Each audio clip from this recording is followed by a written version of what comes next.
Okay, Loki, you're gonna let your mama Okay. sitting over Take here. Take two. Hi, everyone. So we had a little interruption. We're back over here, back live, and Loki, my little fur baby, is gonna join as well because he has to make a little appearance. He's a handsome boy. So we're here, back on location with Zara, produced with the support of Tell a Story Hive, and very grateful to be able to share local stories with you. And joining me right now is an award-winning local TV host and reporter. He has the opportunity, the great privilege of going to many Olympics around the world, starting out first in Vancouver 2010, and his road to sharing stories of the culture of Olympics has taken him to London, Rio, in Korea, Sochi, and now very soon to Paris. Paris. Bonjour, Paris. Bonjour, mes amis. And he's been bringing amazing local stories to everyone on City Lights, on Novus TV for the last 10 years. We first met because he was covering an event for City Lights on Novus TV at the TED. The first time TED came to Vancouver, TED Talks came to Vancouver, and that's where our paths crossed. And now here we are. I knew for the last month and a half I wanted to bring you on the show, and voila, you're here finally. Honored to be here for Take Two. Take two, yes. So we were digging in and talking a bit about your journey of getting started as a journalist and what led you down that path, and moving to Vancouver because you were originally from out east, from Toronto, from Ontario, and you were in Kelowna, and now you're in Vancouver. I mean, Vancouver, you can't beat this view. Yeah, you guys can't see it from here, but we're on the 50th floor. We have an incredible view of English Bay, Bowen Island, North Shore Mountains. It's a glorious summer day, and this is $1 million view. I'm feeling very grateful to be here. Thank you for hosting me. It's a wonderful studio with a view. And you're going to be coming back. You're welcome back. Nice. And anytime. I look forward to it. So like I was saying earlier, I love digging into like why and how people got started, because obviously you get to go and talk to all these people, and you're doing of course work through your production company to work with individuals and corporations to tell their stories, but there is like a bug an individual gets about talking to people, attending events, like being out there. And for me, I feel like there's nothing like being at a live event and being in there with people. And one of the things that I love about your style is you're very engaging. It's like from like your exciting Vancouver sun, like you're running and you're doing the marathon, to like, I heard from another camera operator that there was a gentleman who came from like Toronto, I think, and he was running across Canada, and you were like running with him. And I think that's what I love, that is you get in there. I do. Thank you. And yeah, I mean, I'm not sure how much we're gonna be edited together, but I thoroughly love that gig as a host and producer for Novus TV, and I love the creative freedom they give me, because a lot of stuff I'm pitching on my own, and I usually go to stuff that I would want to go to anyways. I love the energy of live events. I always love the energy of live events ever since I was a kid, and at one point again, I'm not sure how much I should repeat myself here, but I was started in radio, and I was originally the community cruiser guy. I would go to the different events, and I would call in the station and give like a little update of what was happening. You have such a great radio voice. Even my friend. Are you saying I have a face for radio? No, I'm not. I'm talking about your voice. Okay. Even my friend who met when I ran into you, and I think I called you, I was like, "Is that Wade?" And you're like looking away, and you turn around. Before you even turn around, you're like, "Yes, it is." Hello. Well, that night I bumped into 3 people I knew. My friend who I was sitting with on the park bench, she's like, "Oh, we can't take you anywhere. You keep bumping into people." So when I heard someone say, "Is that Wade?" I was already in this rhythm of bumping into people that night. So I was like, "Yeah, hello." Yeah, so you got me at a good moment. Good. Yeah. So we were talking about, were you ever a shy kid, or were you always just like a very extroverted person? Yeah, you know what? I've been pretty extroverted for most of my life. If anything, I'm noticing a rising introvert is coming to the surface. Okay. And I'm spending more time by myself, more time meditating, more time yeah, I'm enjoying more of me time now more than I ever have before. Yeah. But as a youngster, I still love people and being around people. But yeah, I was quite extroverted, and yeah, in a way, I think the role I'm doing right now for Novus TV as a host is a really natural fit of my personality. Like, I enjoy going to all the live events. I enjoy talking to people, and at one point I thought radio was going to be the thing that I wanted to do. I always knew that I wanted to use my voice for good. Actually, when I was really young, I'm sorry, my dog is like obsessed with your backpack, so we're gonna put it right here. And Loki is like obsessed. No, Papa, Mommy is watching you. Okay, see to play. Yeah. Okay. Allez. Where was I? We were talking about, you love getting to live events and community events. Yes. When I was really young, I actually thought I wanted to be a lawyer. I can see that. Before I realized what lawyers, like, all the work they had to do, because I remember saying that I like proving my point. Yeah. And so there's a little, I found this thing in my room at my childhood home, like when I was 10 years old. It's like, my dream when I grow up is to be a professional baseball player, and after I retire, I want to be a lawyer. That's very specific. And how old were you when you said that? About 10. And then I realized that, no, I didn't really actually want to be a lawyer, and I learned how much work they had to do. So then I thought, okay, radio. That's because I love listening to radio. So I thought radio was definitely my key to success. I eventually got into radio, and I realized that there's not a lot of money in radio. Yeah. But it went from being radio to then music reporting, to then sports reporting, then music reporting, and now community reporting has kind of become my thing. Is there an event that really, it would be hard to say one, but 1, 2, or 3 events that really stand out for you that you're like, wow, I was there. Like, I can say, given that you've been at these global events like the Olympics, I feel like nothing can beat that. Like the energy in Vancouver, that was something we were talking about. You were part of the fan zone. So, but if you were to flash back, imagine this is the end, and you flash back, and we're going with the very everything very PG rated right now. Okay. Because we can't use it. You got my message about all the. Oh, okay, yeah. Yeah. And your life flashes back, and you have this flashback, and you're like, wow, I was there in this moment in time. Like, I did this. Are there a few events that you covered that really stand out for you? Mm-hmm. Well, I'm hoping there's going to be a lot more epic events in the coming years. I'm sorry. I'm not trying to say that this is it, but looking back at your age from today to back, if you review and you're like, man, that was amazing. Mm-hmm. The London 2012 Olympics was pretty special because Vancouver was special. I was working at this fan zone, and that's kind of where I realized that I wanted to report on the non-sport sides of the games. I was excited about the Olympics. In fact, I was working at the torch relay, which was going all across the country. Wow! And then, long story short, I had I actually got let go of that role early. And I came home to Toronto, and I was kind of licking my wounds, thinking, what am I going to do now? But luckily, I found this great gig at this fan zone in Vancouver. And I knew all along. I knew when they announced it. They announced it in 2003. I remember when they announced it in 2003. I was living in Toronto at the time. I remember, after hearing it, I went into the bathroom in the mirror, and I was like, wait. I'm like, you are going to go to the Olympics. You're going to be there in 2010 Vancouver. You will be there. I just knew it's something that I had to do. So even though I got fired from the torch relay, I didn't let it deter me, and I luckily found this gig on Craigslist as the manager of this fan zone, the Yahoo Vancouver. On Craigslist? I found it on Craigslist. And I love the honesty! When they called, it was so funny. When they called, they said, oh, yes, we've got you down here as the manager. And I was like, great. I was like, I didn't apply for the manager role, but I guess I had a lot of promotional experience at that point. So they made me the manager, flew to Vancouver, and had a phenomenal 3 weeks.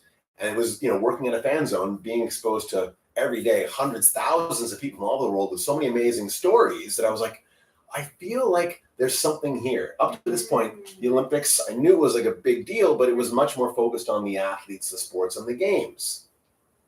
And then at this fan zone, I'm like, wow, there's so much more. And when you get this convergence of so many heads of state, so many journalists, the top athletes in the world, all their families, it's almost like the Olympic host city becomes a world city for those couple of weeks. I'm so sorry, you have to look to the right. Oh, wow. Oh my God, I wish we could turn the camera around. We've got the snowbirds flying by. What are they prepping for? Maybe this is a test ahead of the fireworks or something. Oh, that's so Wow, gorgeous. that It's is amazing.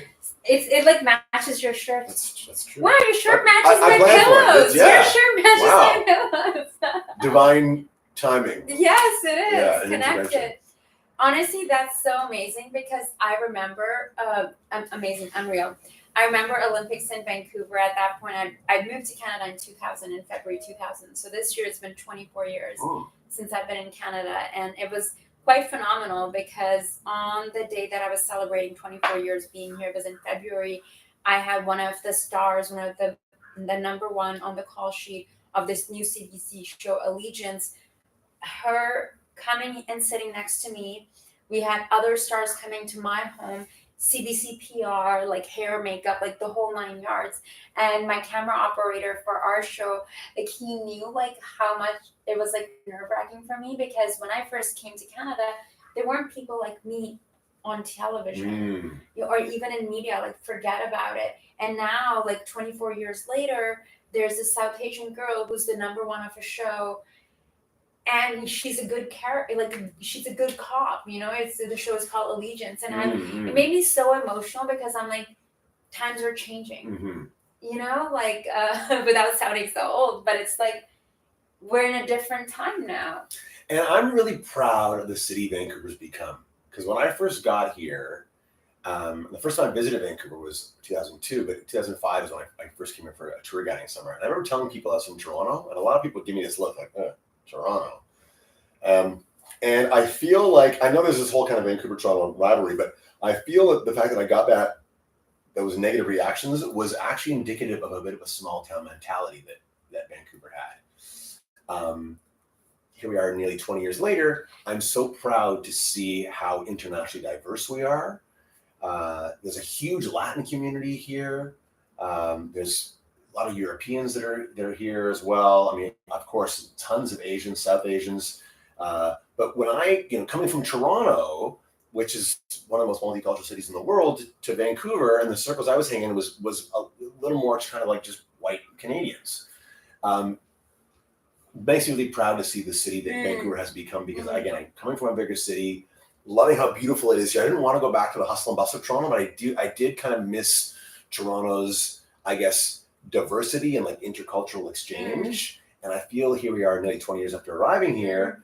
Been living here for 12 years, but after arriving for the first time and seeing Vancouver, really so proud of the way the city has grown up and it's so ethnically diverse.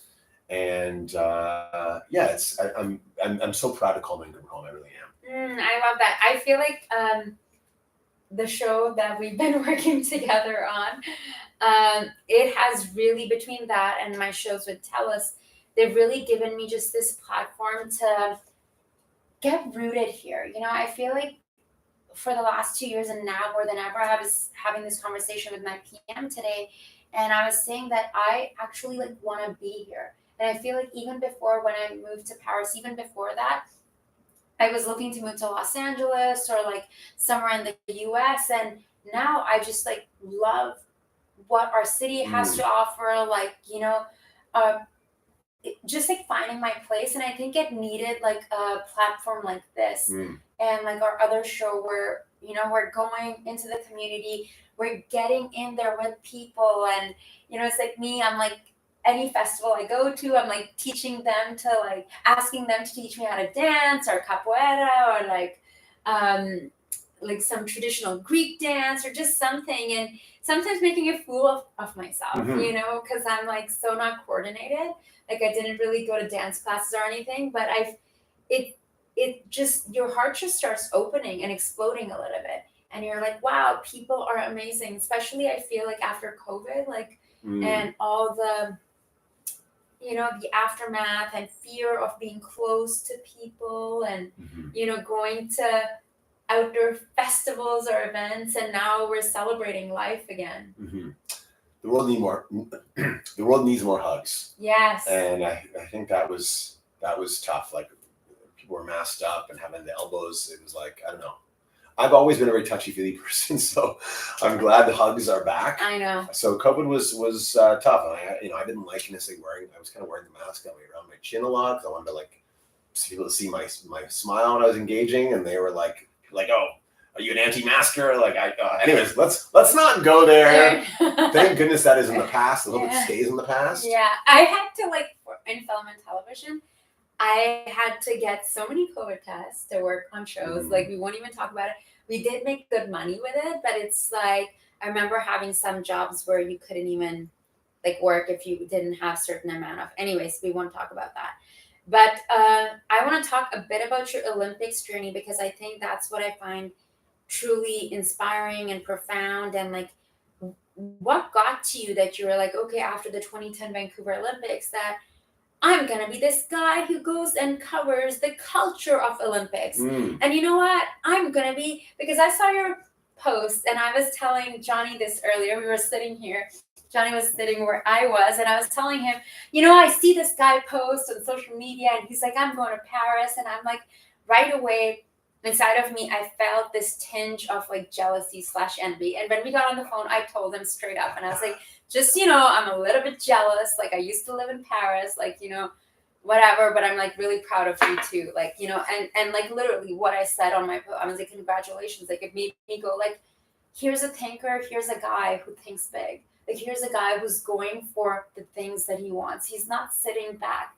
He's not waiting for things to happen to him. And I think that's why I was like, I want to sit down with you, get to know you, to have you as a friend, to bring you on this show, because I feel like people here, especially in our city and especially in our community of being artists and freelance life and all of that, you're happening to the world. You're not waiting for it to happen to you. And you haven't just done it once, you've done it time and again. So I want to talk about your Olympics journey because that's phenomenal. Thank you. Maybe even the fact that I instead of licking my wounds when I got fired from the torch relay, the fact that I'm going to go to Vancouver regardless. I suppose that spirit has been within me all along. And the fact that I kind of pushed past the discomfort of what am I going to do? Where am I going to stay? I said, I'm going to go, found the job. I reached out to friends. I had friends' couches I could stay on. Luckily, I knew people in Vancouver, so that made it easier too. But I think London was a big moment because 18 months later, 2.5 years later, I should say, the Winter Olympics Summer Olympics are in London in 2012. At this point, I'm in journalism school at UBC, and they have, it's my internship summer, and a lot of my classmates, everybody's going for different internships.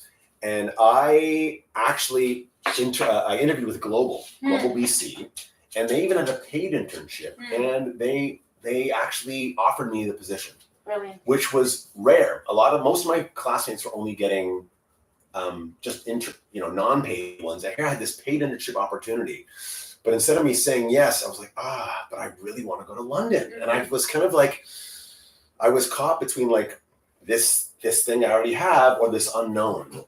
But I just I felt like I had this calling to go to London. I wanted to follow this Olympic dream. I had a vision board at the time, all the London 2012 logos. Brian Williams is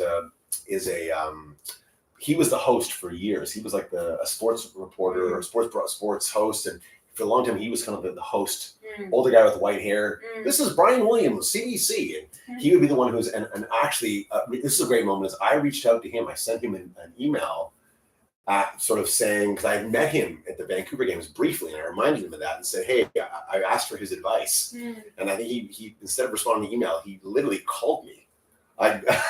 Something about the email, I guess I wrote it engagingly enough, and we had a chat. And I was like, if Brian Williams, this guy who's already a big shot in CBC, is calling me, that gave me a nice level of confidence to keep pushing ahead and saying no to the easy thing that was already presenting itself, but do the harder thing. And I was able to just by saying I'm going to go, so many things just came together.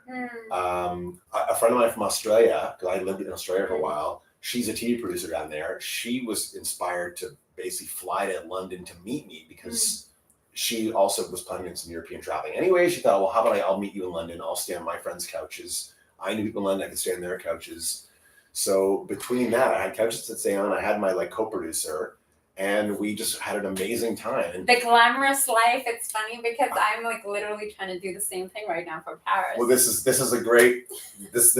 Yeah, you hear this story, and so this is a perfect fodder to like But- inspire your trip. Yeah, no, I mean, it's our conversation, Wade. I have to tell you that, Wade, Jordan Wade. I have to tell you that because our conversation yesterday and just your energy, and I just knew you would be such a great fit for this. And, you know, once Paris is done, I'd love to bring you on my Instagram Live. And, you know, because I do think what you're doing is something. I really think so. And I hope you're capturing footage of you and, like, perhaps down the line making, like, a documentary around this, because I think this is quite fascinating. And like, I appreciate athletes and sports and all of that, but I think I connect and resonate so much with the culture of what happens to a city, and when the Olympics come, when the world comes to that place. So you really inspired me, and instead of using my feeling of that envy, and I'm like, I'm gonna turn it around and switch it into inspiration. Nice. Because I think Well done. me 10, 15, 20 years ago, I'd be like, oh, you know, that's my thing. You know, Paris, I know this kind of sounds so lame, but I'm like, but I lived in Paris for a couple of years, and I wanted so much to be in Paris for the Olympics. But I've been so busy with my show and like with the documentary I was working on the other show, like just so many things, auditioning, this and that. And then lo and behold, I see your post, reconnect, and you're just like, yeah. And then the fact I love that you're like, yeah, things are kind of up in the air. It's not like everything's figured out. And I was like, oh my goodness. Yeah, but that's part of it too. In every single Olympic that I've gone to, it's not like I've had a full-time job at a major media company. I mean, Novus has been great, but Novus is, it's, you know, Novus is not a major media company. They're a great company. I'm very grateful to work with them, but you know, they have not, it hasn't been part of their broadcasting intentionality or platform to like send me to the Olympics. So it's been this great thing in Vancouver, but every time I've gone to the Olympics, it's been a different indie reporting project that I've done, usually focusing on the cultural and social impact of the games. But each time there's been kind of a different angle. You know, with London was amazing, and I am connecting with CBC, and we got 3 of our videos posted on the CBC site. Bravo. And I was an intern at UBC at the time, and UBC. And are these the videos you're just making on your phone? You're taking a camera? What are you doing? Well, with Lorna, my co-producer from Australia, she kind of became my videographer, co-producer, and we were able to create some great stories. The friend I was staying with in Brixton. Brixton's this really funky neighborhood in South London, formerly a bit of a derelict kind of place, and it's had a real kind of regeneration. We were one day at where the flame was coming through Brixton. She's like, oh, that's Levi Roots. He's like a local celebrity. You got to go interview him. And so I'm there with Lauren. I'm like, let's do it. So we went up. I said, hey, Levi. I'm like, can you tell us your thoughts on the flame going through Brixton? And right away, we got into it. And he was quite engaging, and I was excited to chat with him. And so when we sent the clip to CBC, they're like, oh, this is great. Like, we've got this like local celebrity speaking about this neighborhood. And, you know, so we ended up doing 6 segments total in London, 3 of which we sent to CBC. They were a little more CBC friendly, and 3 of which ended up sending back to UBC as for the UBC events side. They were a little more like fun, me just doing kind of fun stuff, whereas the CBC stuff was a little bit less about the fun I was having and more about the fun happening in London. So London was amazing. The next one, 18 months later, was Sochi, Russia, which was so different.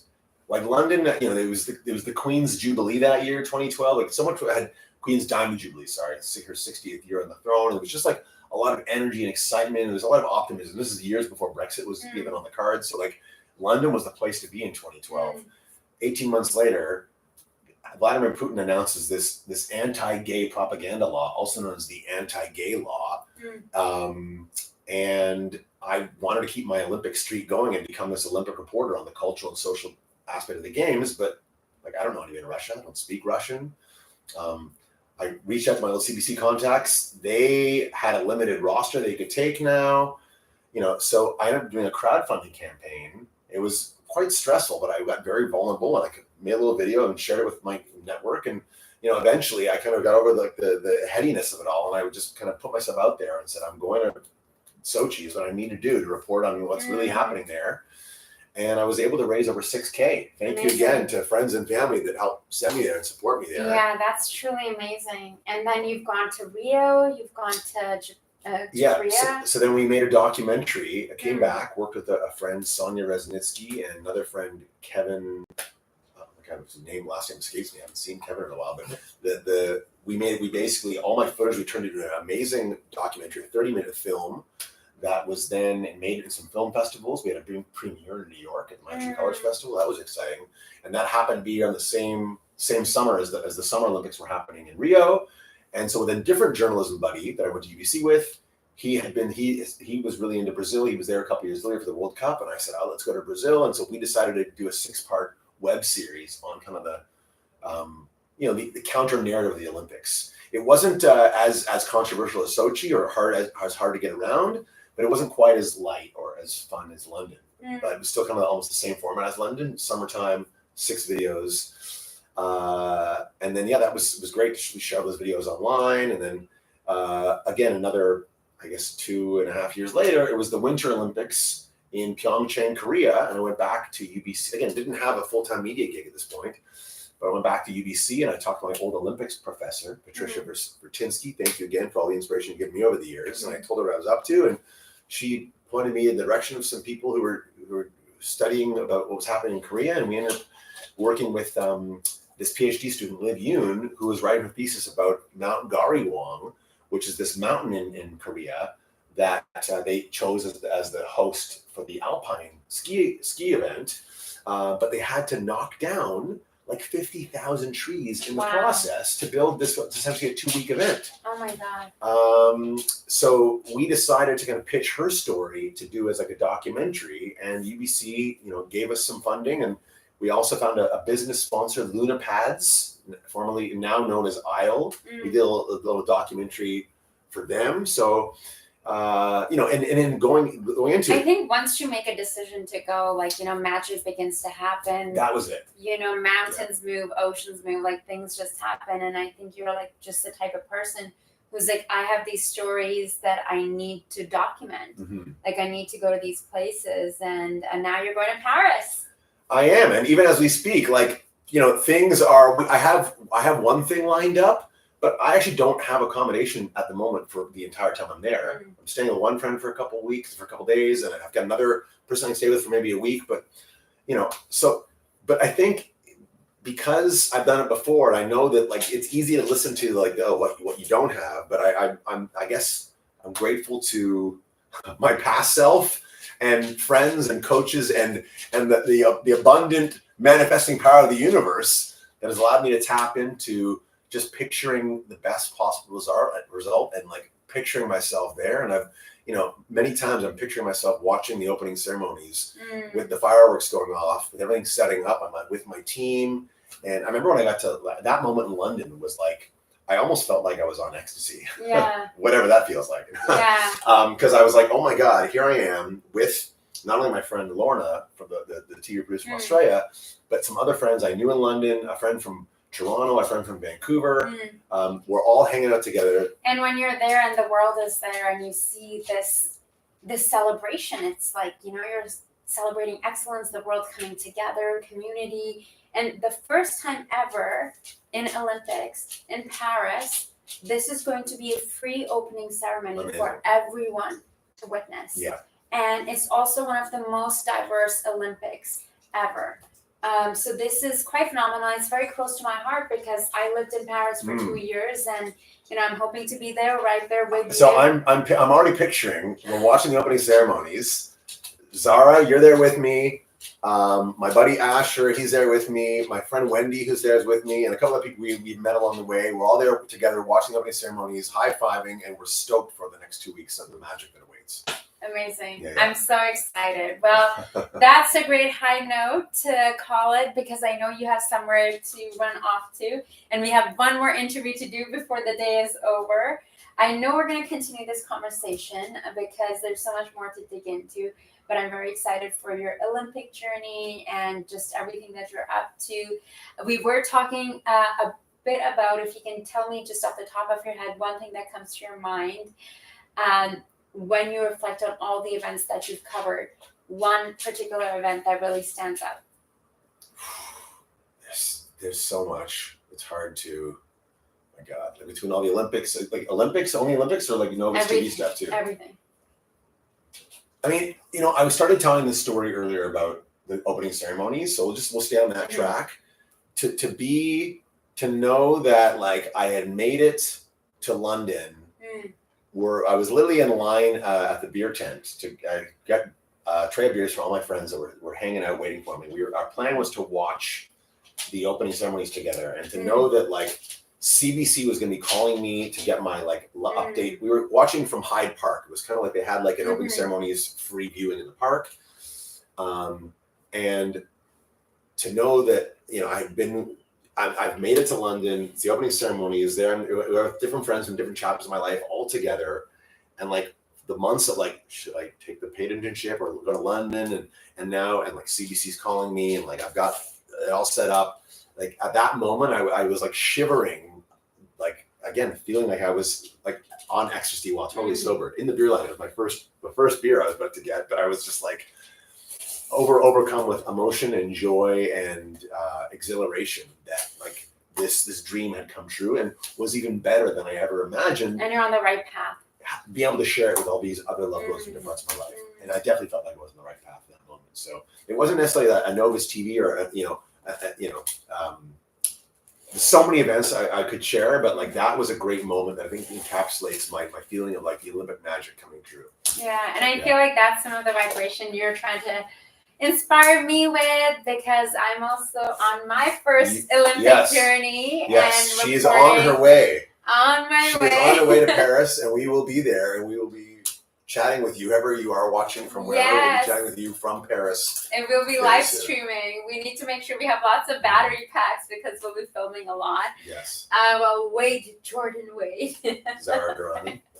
Thank you so much for joining, and thank you for like sharing, for this connection, for this friendship. Over the last little while, like we've connected a lot, and I really feel like we'll be working together on a lot of projects. And I'm just really grateful that this connection happened, and Me too. that you were able to come here and share your story before you're taking off next week. And I know you're going to make some great content in Paris, and I'll be right there with you, and just like soaking it all in and sharing it with the world. And I love the way you go out there and share stories with the world and connecting with other humans and just bringing more positive energy into the world. And I feel like that's your aim, like based on what I'm seeing. So if you guys felt inspired by today's episode, do make sure to get in touch and let me know.